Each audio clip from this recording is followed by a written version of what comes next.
We cited in another song, remixes and jacking for beats and mixtapes, and the greatest intellectual property comes out of building on someone else's property. That's why hip-hop's legal regime is kind of like China, and it helps it out. That's why it has the strongest economy of any poetic genre.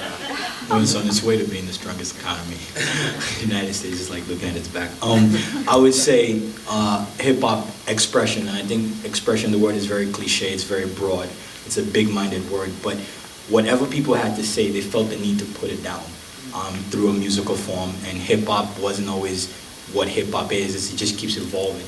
So I think the most important thing is people wanted to express themselves. Either they wanted to dance, talk about how bad situations were, how good they were, whatever. It just comes from the core being expression. So that's what I would say. And I think to also touch on what Io said is it was art, and with art it's not meant to necessarily be judged. It was kind of like how everybody, when you say expression, it was just how people felt. With art, I feel like I was an art student at one point in time, and I hated the fact that we got graded. I don't think art should be graded, you know what I mean? Who's to say that this isn't worth an A or this isn't worth a B? So it was art, you know what I mean? And it was fun. So.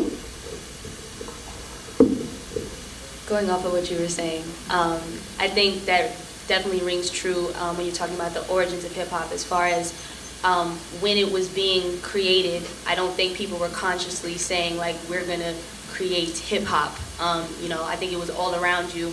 It was all around them.